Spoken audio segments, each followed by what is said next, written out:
All rise. The 14A District Court for County of Washington, State of Michigan is now back in session. The Honorable Judge J. Cedric Simpson presiding. You may be seated.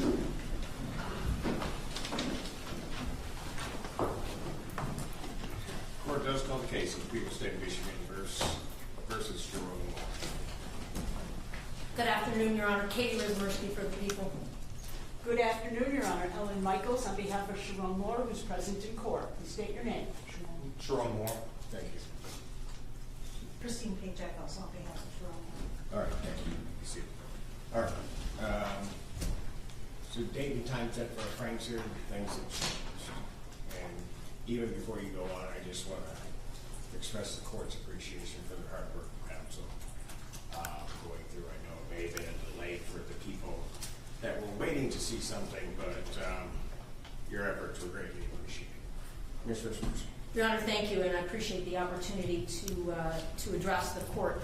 First, allow me to apologize to the court and counsel. I was needed unexpectedly elsewhere in another county on a special prosecutor case this morning that went perhaps a little bit longer than expected, and then as life unfolds, I was rear-ended in a gas station parking lot. Everybody is fine, but I really appreciate everyone's patience, and it was not intentional. Thank you. Judge, I appreciate the opportunity to address the court about what has transpired and where we have arrived.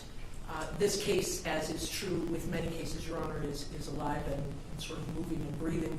Investigation has been ongoing. An exchange of information has also been ongoing. As a result of all of that, where we have arrived, based on what we now know, is that we feel the most appropriate charges to address the defendant's behavior on December 10th of 2025 are two additional counts, counts 4 and 5. We would be seeking to add a count of what we call malicious use of a telecommunications device in the context of a domestic relationship, and then an additional count of trespass. Those are, as Your Honor is aware, misdemeanor matters. Your Honor, we have arrived at that as indicated based on a thorough review of the additional evolved evidence and investigation, as well as after consultation with, pursuant to our obligation of the Crime Victim Rights Act, consultation with the victim, largely through her representatives in this matter. Your Honor, one comment I would like to make specifically about the additional count of malicious use of a telecommunications device in the context of a domestic relationship. As this court is aware, but I would like to be clear for the record because of, I know, docket and calendaring purposes. Your Honor, we did not at the time of issuing initial charges in this matter, nor do we believe now after additional evidence has been presented to us, do not believe that there is sufficient evidence to prove a count of domestic violence in this matter, not historically and not what happened on December 10th. So we are obligated, as this court is well aware, legally and ethically and morally to not charge that which we do not think we can prove. What we do believe the evidence supports is criminal misbehavior in the context of an intimate partner relationship, and that is why that tag-on is on the malicious use charge.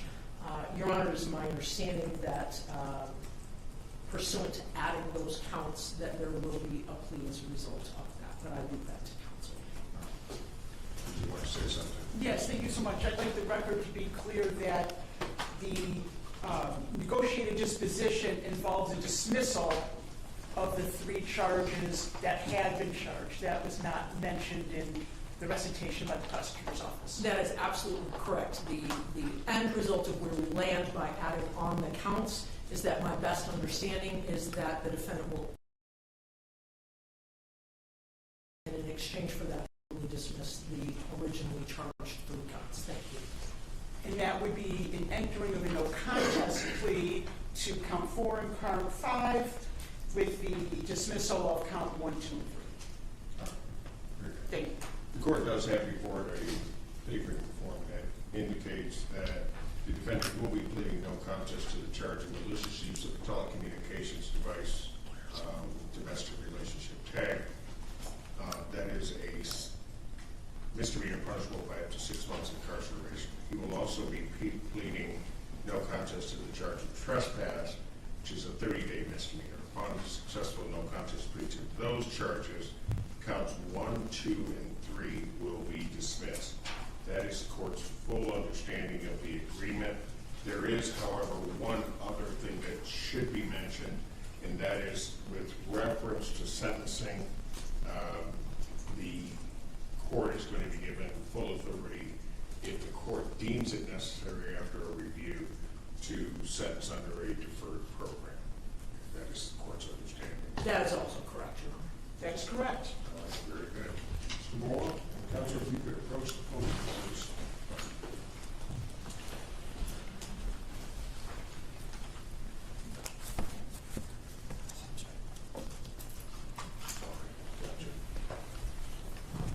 If I may have him sworn. Raise your right hand.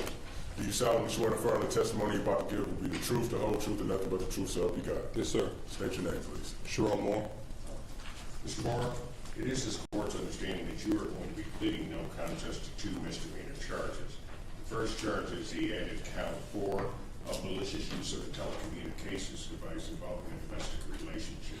That's a misdemeanor punishable by up to 6 months incarceration and a $1,000 fine plus court costs. Do you understand that, sir? Yes, sir. And also the added count 5 of trespass. That is a misdemeanor punishable by up to 30 days in jail and or a fine not to exceed $250. You understand that, sir? Yes, sir. Do you understand what a no contest plea is? Yes, sir. All right, 2 things about a no contest plea I have to make sure that you understand. First thing is that it first of all means that you're not further desirous of wanting to contest these 2 charges. You understand that, sir? Yes, sir.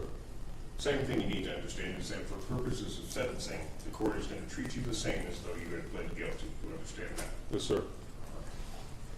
Basis for the no contest plea, counsel. The basis for the no contest plea is civil liability. Potential civil liability. All right. Yes, civil litigation. Okay. Civil litigation. More to the charge of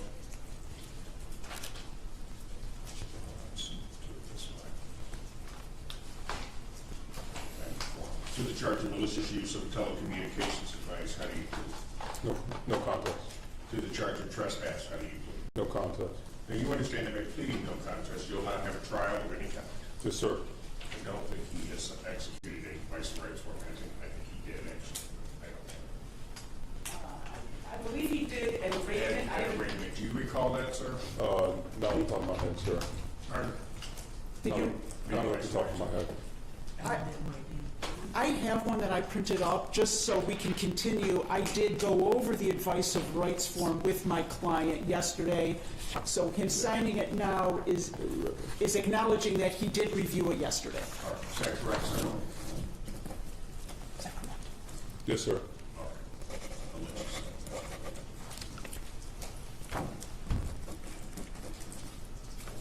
Did you have any questions regarding any of the rights that are contained on that? No, sir. You understand that by pleading no contest, you're waiving or giving up the rights that are contained on that form. Yes, sir. Particularly the rights that are contained under paragraph 5. You'll see a copy on the podium, which are your trial rights. understand that you're giving up that. Yes, sir. You understand you're giving up your right to appeal. Yes, sir. Are you on probation or parole? No. Has anybody promised you anything other than what's been stated here today on the record to get you to clear? No, sir. Has anybody threatened you or coerced you in any way? No, sir. You're doing this voluntarily Yes, sir. and of your own free will. Yes, sir.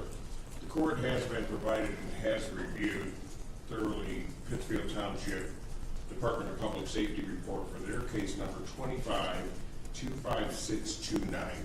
Counsel, any objection to the court having reviewed that report? No objection. No objection. Based upon review of that report, the court does find that there's a sufficient factual basis in which the court could determine the defendant's guilt of these two offenses.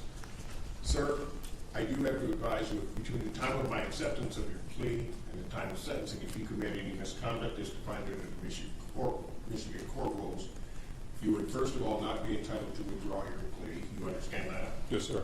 And also, the court would not be bound by any sentence evaluation or recommendation. You understand that? Yes, sir. Is counsel aware of any threat, promises, threats, or other inducements which have led to this plea? There are none, Your Honor. No, Your Honor. And has the court complied with the court rule, and would it be proper to accept this defendant? Court has. Yes, Your Honor. The court will accept the defendant's no contest plea to counts 4 and 5.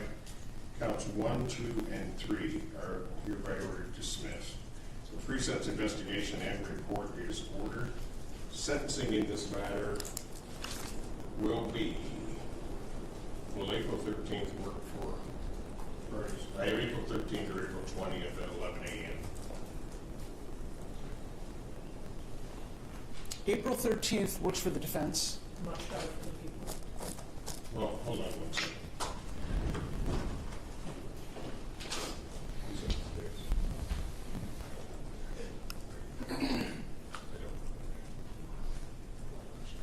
Hang on a second.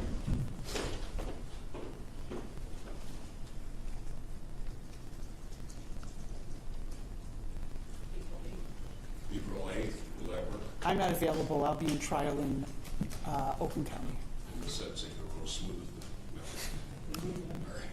22nd, it would be in the afternoon. April 22nd in the afternoon. That's good for the defense. Will that work for the people?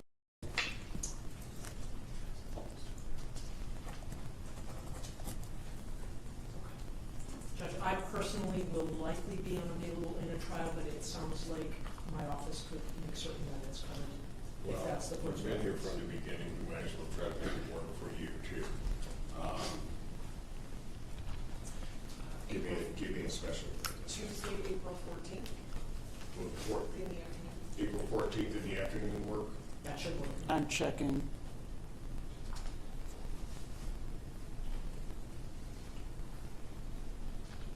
April 14th works for the defense. April 14th, 2026 at 2 p.m. 2 p.m. Before me. Anything else about it? Nothing for the people. Yes, as to bond, we are asking that the bond condition of a GPS tether be removed as a condition of bond for the following reasons. The tether was placed when it was the understanding that the charges my client was facing was a felony and a stalking charge. Now that those charges are dismissed and the narrative of my client being having a history of violence and stalking has now been proven to be false, it's our position that the tether is no longer necessary. There is still, in effect, a no contact order by my client to the complainant or by any third party to the complainant. He will absolutely abide by that no contact provision, and he has no intent to, by himself or anybody else, to contact the complainant. Any response? Your Honor, I would say that I am comfortable leaving the matter of the tether in the sound discretion of the court. I will reiterate that our victim's most fervent desire is that the no contact, either direct or through third-party order, remain in effect, and that is her highest priority and therefore ours. What I'm going to do, in that provision regarding the no contact, I would ready to defendant or a third party does remain in effect. I'm going to, at this time, however, deny the request for removal of DPH tether until such time as the defendant has been interviewed by probation, and I will make a decision on that based upon a recommendation from probation. All right? Thank you for that consideration. Thank you. Anything additional? No, Your Honor.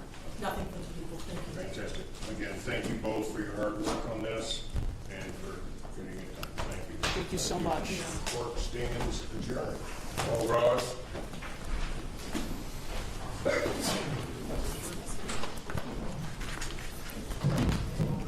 Court is adjourned. Yeah.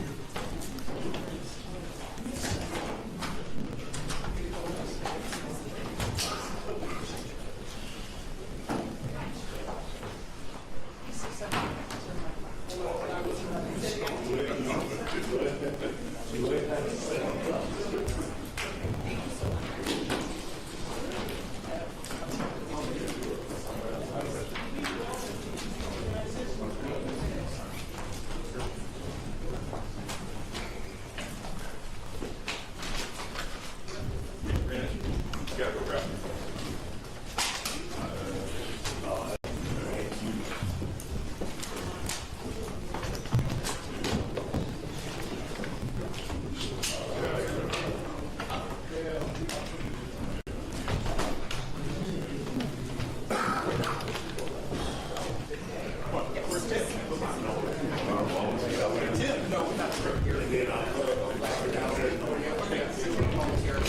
You ready, Brandon? Yep.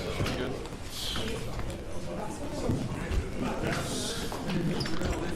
Yes. Let's go grab it. It's in the courtroom.